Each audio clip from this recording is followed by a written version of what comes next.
Just checking. Okay, everyone hear me now? Right, well, thank you ever so much for inviting me to come and speak. It's been a great day and quite a long day, so I will not speak for too long. But as Javier said, I work at Manchester Metropolitan University for a group called the Centre for Enterprise, where most of our work is with small businesses, including startups and small growth businesses. What I'd like to do today is I'll say a little bit about our commitment to sustainability at MMU, because it's an important principle of the university. And then I'd like to share some examples of blended learning, most of which come from individual teachers reflecting on their own practice and thinking of new ideas to solve problems or think of more interesting and innovative learning processes. Okay, just wait, technological pause, yeah. Okay, a sustainable campus. Yeah. So, as I said, the university has a strong commitment to sustainability. We're a very big organisation with many buildings. We have 40,000 students, so our potential impact on the environment, positive and negative, is quite strong. Some of the things we do have been recognised. We came first in a People and Planet League, which is a student-led campaigning group around environment. We have a silver award for an eco-campus. It's a national award scheme for environmental sustainability. Silver isn't the highest you can get, but we aspire to improve on that. We have sustainable buildings with many interesting and innovative characteristics. Sustainable concrete for cooling the building. Green roofs. Next, yeah, we have a picture of a green roof. Yeah, roofs of buildings planted with tough and resilient plants. I think these are sedums. Add to the greenness of the environment, improve the energy efficiency of buildings and so on. Photovoltaic arrays, taking advantage of solar power. We're not the sunniest city in Europe, but nevertheless we do have some sunshine, and that's very effective. And something very new is rolling out a new food waste collection service so that waste food can go to anaerobic digestion, which is a process for turning energy, any kind of organic matter, in fact, including waste food, into usable heat and electricity. And that's a little picture there. Okay, we're also committed to sustainability in learning. So we aim to embed sustainable development in curricula, both the formal curricula and in extracurricular activities such as volunteering and career development programs, and create graduates with skills and expertise around sustainable futures. And we're an applied university like many of the other partners here. We're committed to professional education and practical teaching. And one of the things we're doing, one of many things, is energy awareness training. This is extracurricular activity, and teams work with students using interactive games and kind of interesting, enjoyable techniques. Okay, I'll just say a little bit about what we understand by blended learning. I won't labour this because we've talked a lot about this this morning.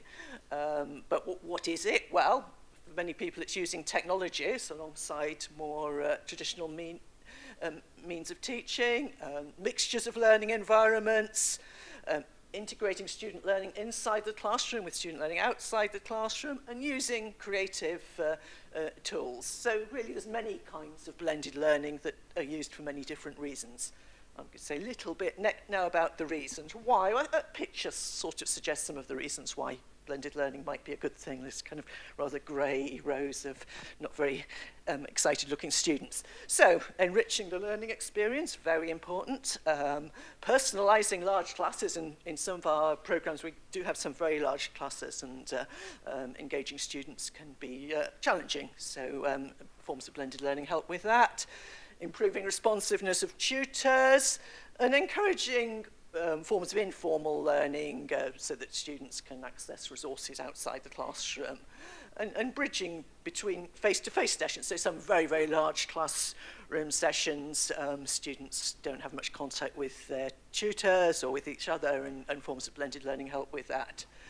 And I think we've heard a lot about this morning already, growing trends in the use of social media. So a lot of blended learning involves what we call bring your own device. Students bring their own smartphones and tablets, and we work with those. And a shift broadly from students as consumers to creators, so active participants rather than passive recipients. So, some of the things we do, and I'm just going to give a few very brief examples of some of these, and I'd also like to show you a few little clips of video clips, so you can hear some other people speaking as well as me. So, interactive sessions, quizzes, polls, voting for ideas, answering multiple choice questions, those sorts of things. Activities within lectures, but more interesting than perhaps the traditional PowerPoint. Yeah, lecture flipping we talked about. We had an excellent presentation on that. We're interested in that, but I won't dwell on that. So, interactive activities within lectures. Some of my colleagues are using an application called Nearpod. It's a proprietary application. I think the university subscribes to it. It's a multi-platform for interactive sessions. You use it in presentations, but you can embed in it clips, polling activities, quizzes, all kinds of things. It meets some of the challenges I've already mentioned, very large lecture rooms, big cohorts of students. Some students can be nervous about participating in very large groups, and some complain that they lack opportunities for getting clarification and so on. And some of the highlights of this application that have been reported in evaluation of it, short interactive sessions very much liked. I already mentioned bring your own device. Students can work with their smartphones and so on. They probably do that anyway, but this encourages them to do it in a constructive way with the tutors and other students. And it encourages in-class peer-to-peer review and collaboration. It's been tried in a number of programs in management, in social work, and across the university. Okay, next slide. Yeah, as I said, we evaluate these projects and interventions, and this is, I don't know if you've seen Wordle before, you probably have, but we ask students to write their likes and dislikes in their own words, and this Wordle captures the words that were most used often in the size of the word. So interactive, everyone involved enjoyed things that really stand out from that. Okay, something else, weekly video podcasts. Again, with some very large cohort groups, students complain about poor engagement, lack of contact with the unit leader, lack of opportunity for clarification. And one of the ways that has been tackled is the lecturer makes a short video podcast each week. On a specific topic. It supplements the lectures, it has a formal, informal, friendly style, and again, that's been evaluated positively in terms of working relationships between students and tutors. Audio-visual feedback, again, one of the things students complain about often is they don't like the feedback, they don't get enough feedback, it's not personal or helpful enough. And this is an audio-visual method of giving feedback rather than the traditional writing all over the script and so on. So the tutor makes a short video piece of feedback to the students. Okay, and again, that was something that people like. All the things I've talked about so far are responses to problems, ways lecturers have thought about resolving things that students complain about or they find difficult. The next two, I think, are a bit more imaginative, perhaps more innovative, doing something other people might not have thought of. The first one, using IT in an interesting way, student-designed animated videos. This is used on a course on social care and work in communities. So it's not particularly about environmental sustainability, but it's relevant to the sustainability of communities.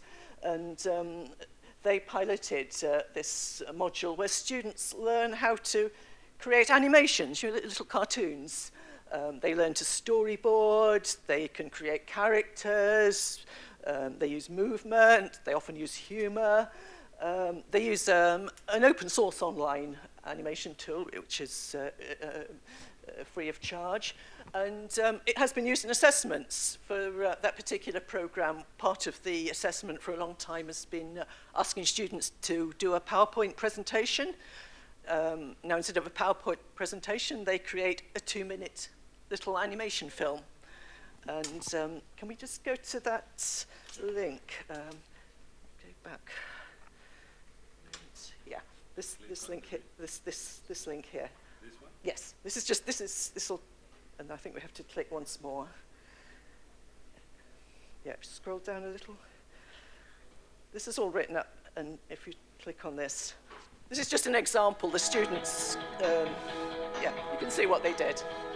I don't know if it'll maximize. You can try. Oh yeah. Oh, yeah. Yeah. Sorry. Okay. It's 2 minutes, I think. So.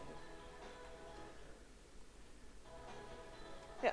So this is an animation students made about their community.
Okay, so that's a film made by some of our students.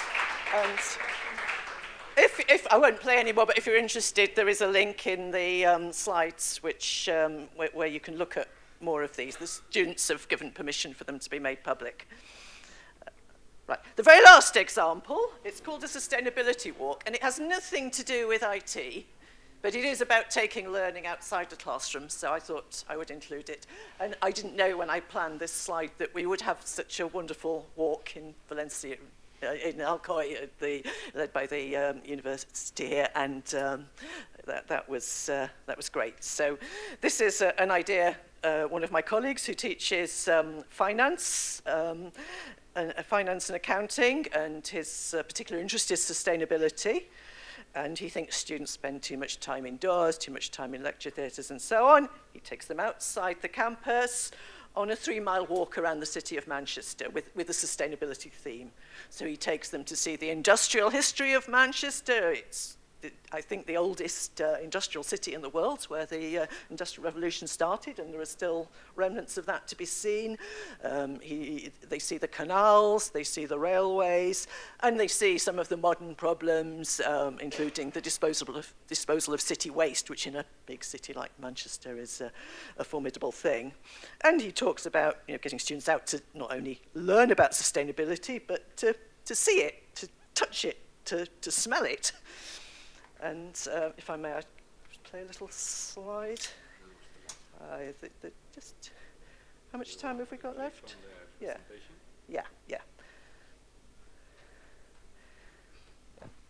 This is Jack talking about his walk around Manchester and how the students appreciate it.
Okay, I think we'll stop there. He's made the point about taking the students to see where the waste piles up and all these other interesting things.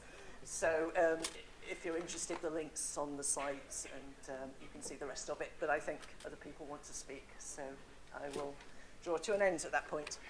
Thank you very much, Susan.